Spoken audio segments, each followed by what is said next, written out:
intent of the law, this is what you have to understand and understand. The true intent of the law is condemnation, is judgment. That's the true intent of the law. You know what I'm saying? This is why in the beginning, when man was closer to his divine creator in the state in which he was created in the image and after the likeness, there was no need, understand this, there was no need for all these laws, because man was already in the image and after the likeness. So he gradually fell, and a little more, and a little more, and the more that man fell, you understand, from being in that image and after the likeness of his creator, and instead became in the image and likeness of the created things, even the things that he created by his own hands, he fell from grace spiritually first, and therefore it was necessary to give him laws, you understand, in order to have order, because our Elohim is not an Elohim of cows, but is an Elohim of the Shar'at, or an Elohim of order. So the true intent of the Higg, you understand, is condemnation, and as a preparatory discipline. This is why, you see, when we talk about discipline, we need discipline, discipleship. That's why it says in the word, in the Nabiyat, in the prophets, in these Isaiahs as well, it says to the law and to the prophets, if they speak not like this, it is because there is no barahan, there is no illumination in them, there is not the divine light of Ha Elohim in them. To the law and to the prophets, bind up what? My law and testimony among my disciples. Understand that. This has to be, this is the easy yoke. When he says, take my yoke, he says, wherefore then serveth the law? Wherefore then, therefore, how does the law serve? It was added. Verse 19 of Galatians chapter 3 and 19. It was added because of transgressions. It was not added for blessings. It was added because of transgressions. Till the seed, till the Zara should come, to whom the promises was made. And that phraseology right there, till the seed, the Zara, you understand, should come, to whom the promises was made, is almost a literal translation of Shiloh or Shiloh. Shiloh means the one to whom it belonged, until the Zara, the seed, should come, to whom the tesfa, the expectation, was made.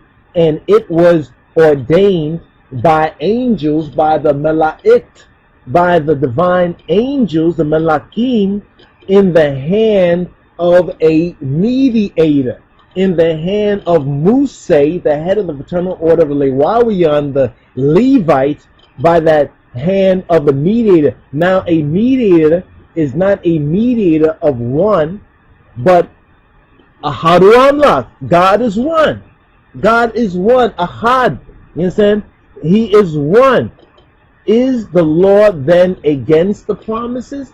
What Hawaria Paulos, Hawaria Shaul, you understand, is doing for us here is going through a legal dissertation, a very important and a pivotal legal dissertation. It's only when the Christians lost sight of the full context of the Belui Kidan, the Old Covenant, the Orit, the Torah, you understand, and went away from the Yehuda, or rather the Hebrew foundation, not Judaizing, you understand, but went away from the Hebrew foundation and got into the romantic version of Christianity. Things started to get washed down and watered down, but every once in a while you see a little bit of the root of the jewels from the past shining through.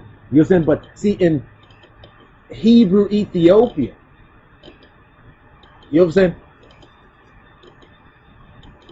In Hebrew Ethiopia, you understand, we get a good modern day glimpse, just a glimpse, but that's all it takes to get the vision. We get a glimpse of what the fullness of this is. Verse 21 says, is the law, is the Higg against the tesfa of Exyavi Herotusapad? God forbid, Iadonis. You understand? For if there had been a law given which could have given life. Listen to that. If there was a law that was given. See what happened to Israelites, a lot of our people, they get confused when they study Orit and think that it's through the Orit that gives life. You understand? It's not the Orit that gives life, but it keeps you in the way of life. You understand? Verily, it says righteousness should have been by the law. Therefore, one's righteousness, the true tzaddik, and that should have been by the Higg, but it was not. But the scripture hath concluded. See, this is a legal dissertation. The scriptures, the Qddus, the scriptures, the Holy Bible, the scriptures have concluded all under Chatiyat. All is under missing the mark. There's not one who we can say, you understand, in this world today. You understand? The people group, even many individuals who is in the image and after the likeness of the Almighty. That the promise by Imnet, by the Amen of Yesus Christos. Yes, we deal with the Amen Egyptologists, brothers, but we deal with the Amen of Yehoshua HaMashiach. We're dealing with the Amen of Getachi Yesus Christos. Might be given to them that, it says believe, but that Mamen, that exercise. You understand? That's not like once in a while, but live this.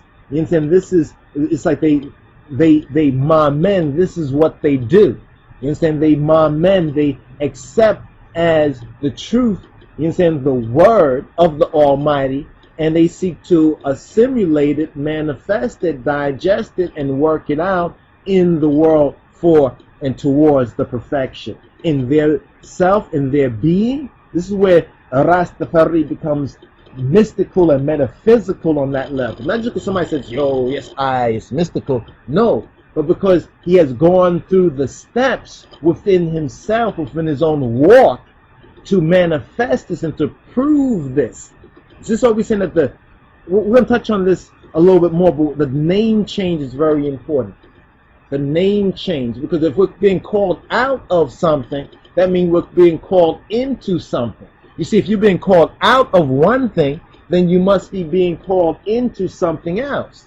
And where some Rastas have lost sight of it, what is it that we're being called into?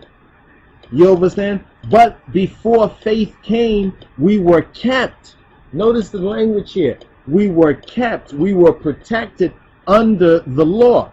Before Imnet came, before Imnet was fully matured, like that mustard seed, and fully grown up into that tree where the angels of heaven can nest and lodge in it. You understand? We were kept under the law, shut up to the faith which should afterwards be revealed. It was shut up to that faith which in our time and the times of our forefathers has been revealed in QEDAMAWI, Haile, Selassie I, the greatest man, you understand, of the millennium, of the 20th century. And now look at it. We're here in the new millennium. Now look at it. We're here, Nahu. We're here in the 21st century. And we are to be that generation that QEDAMAWI Haile Selassie spoke of. He says that he will be replaced by the oncoming generation. But it must be that righteous generation, that Qddus, that holy generation,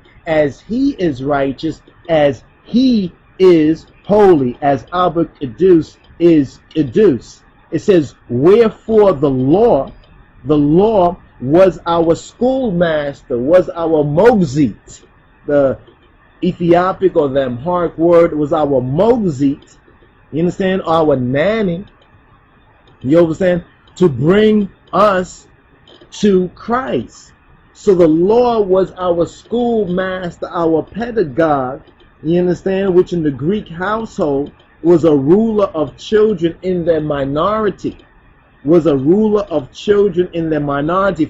So for the Judahites and the Ibrawian, the Hebrews, the Higg or the Orit, the Torah, it was that Mogzit or that pedagogue or that schoolmaster, you understand, that was in our household, you understand, a ruler of children, you understand, while they were still in their minority, before the age of bar mitzvah, bat mitzvah, before the age of Ti'izaz, Woda Ti'izaz, Waleta Ti'izaz, Wuluda Ti'izaz, before becoming a son or daughter or children of the commandment, and that means the age 13 where you have your rite of passage, you understand, where you are not under the law, you understand, but you are in laws, like the word says, we are in laws to HaMoshiach. We're in the intent of the law.